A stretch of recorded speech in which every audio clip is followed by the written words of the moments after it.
Hello everyone, আসসালামু আলাইকুম। আশা করি আপনারা সবাই অনেক অনেক ভালো আছেন।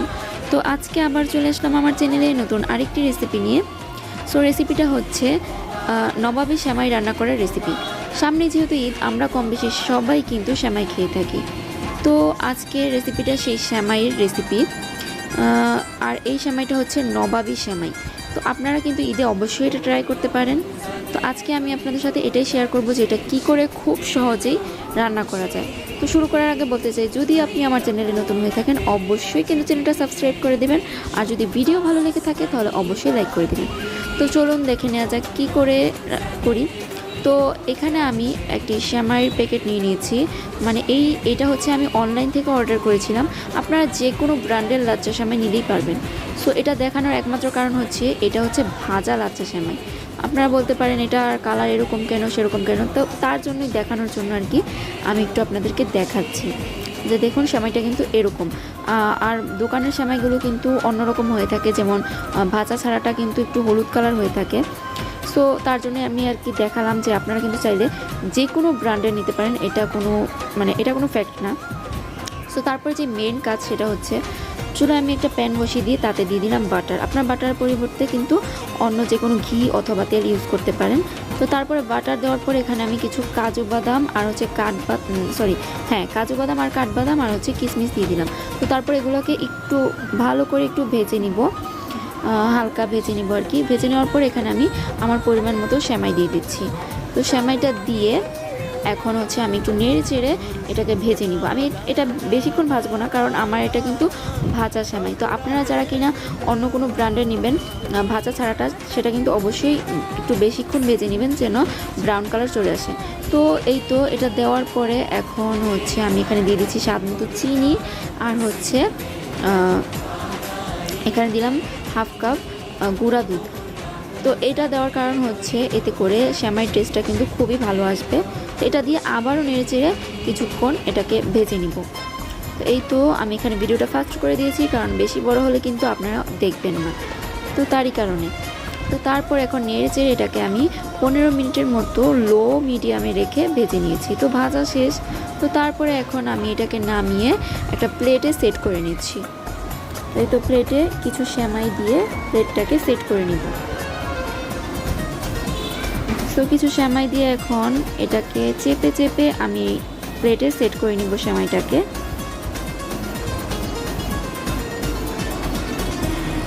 এই তো সেট করে নিলাম। তো তারপর মেন কাজে চলে যাব। এটাকে এভাবেই রেখে দিয়ে এখন আমরা বাকি কাজগুলো করে নিব। যেহেতু নবাবী সেমাই, তো এখন এটার মধ্যে আমরা ক্রিমটা তৈরি করব, তার জন্য এখানে আমি নিয়ে নিচ্ছি সামান্য পরিমাণ দুধ।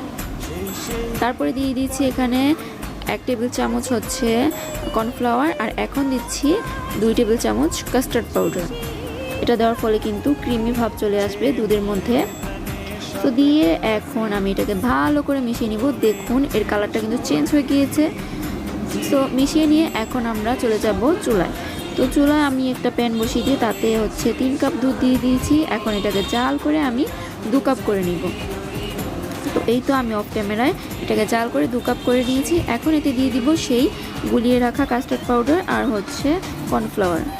সো এটা আমি একটু একটু করে দেব আর হচ্ছে নাড়তে চাড়তে থাকবো, কারণ না হয় কিন্তু নিচে দলা পেকে যাবে। সো আমি এটাকে দিচ্ছি আর হচ্ছে এখন নেড়ে চেড়ে দিচ্ছি, কারণ এটাকে ভালো করে নাড়তে চাড়তে হবে, না নয়তো কিন্তু দলা পেকে যাবে। তো দেখুন এটা দেওয়ার ফলে কিন্তু দুধটা একেবারে গাঢ় হয়ে আসছে, ক্রিমি ভাব চলে আসছে। তো এটাকে কিন্তু আমি এখন এই পর্যায়ে ভালো করে নাড়বো, কারণ না নাড়লে কিন্তু এখানে দলা পেকে যাবে। তো এই তো নেড়ে নিচ্ছি। আর এখন এখানে দিয়ে দিচ্ছি চিনি দিচ্ছি 1/3 কাপ। আপনার যার স্বাদ অনুযায়ী দিবেন, কারণ চিনিটা না দিলে কিন্তু মিষ্টিটা আসবে না। তো তারপরে দিয়ে দিচ্ছি সামান্য পরিমাণ লবণ, কারণ লবণটা না দিলে কিন্তু মিষ্টির যে ব্যালেন্সটা সেটা ঠিক থাকে না। তো তার জন্য আর কি লবণটা দেওয়া। তো দিয়ে ভালো করে আবার একটু নেড়েচেড়ে দিয়েছি। তো তারপর আরও ক্রিমি ভাব আনার জন্য এটার মধ্যে আমি দিয়ে দিচ্ছি হাফ কাপ গুঁড়ো দুধ দিয়ে এখন আবারও ভালো করে নাড়তে চাড়তে থাকবো, নয়তো কিন্তু নিচে দলা পেকে যাবে। তো ভালো করে নাড়লাম। তো তারপর এটাকে শুকিয়ে একদম অল্প একটু করে নিব। তো এই তো দেখুন এটা কিন্তু শুকিয়ে একদম অল্প হয়ে গিয়েছে। তো আমি এটাকে আবার একটু নেড়ে চেড়ে এখন নামিয়ে নিব। তো যখন দেখবেন একেবারে গাঢ় হয়ে গেছে তখন কিন্তু এটা নামিয়ে ফেলতে হবে। আমি এর বেশি গাঢ় করব না, কারণ নামিয়ে ফেললে কিন্তু ঠান্ডা হলে আরও গাঢ় হয়ে যাবে। তো আমি এখন এটাকে নামিয়ে নিচ্ছি। তো এই তো আমি একটা প্লেটে নিয়ে নিলাম। তো নিয়ে এখন আমি সেই সেমাইটা যে সেট করেছিলাম যেই প্লেটে, এটাতে একটু একটু করে ঢেলে দিব। তো একটু একটু করে ঢেলে এটাকে সেট করে নিব। এই তো দেখুন আমি একটু করে ঢেলে দিচ্ছি। আমি এখানে 2টা লেয়ার করব, তাই আমি একটু দিয়ে দিলাম আর পাশে আর একটু রেখে দিয়েছি। তো তারপর এটার উপরে ক্রিমটাকে ঢেকে দিব একেবারে, যেন ক্রিমটা না দেখা যায়, তার জন্য উপরে সেমাই দিয়ে দিচ্ছি। তো দিয়ে এখন আবার এটাকে সেট করে নিব, একটু চেপে চেপে দিয়ে চামচটা দিয়ে সেট করে নিব প্লেটে, সরি বাটিতে। তো দিয়ে এখন আমি আবারও উপরে কিছু ক্রিম দিয়ে এটাকে আরেকটা লেয়ার করে নিলাম। এই তো এখন আমি এটাকে সেট করে এখন উপরে আবারও সেমাই দিয়ে এটাকে ঢেকে নিব। তো দেখুন দিয়ে দিলাম উপরে সেমাই। তো দিয়ে এখন আবারও সেট করে নিব এটাকে।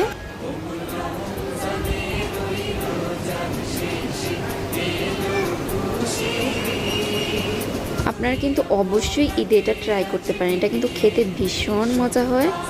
তো যাই হোক, এখন আমি একটু চেপে চেপে এটাকে সেট করে নিচ্ছি।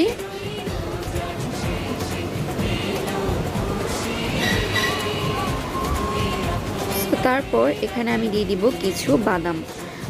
বাদামটা আমি এটাকে সাজিয়ে নেওয়ার জন্য দিচ্ছি এবং খেতেও একটু মজা হবে।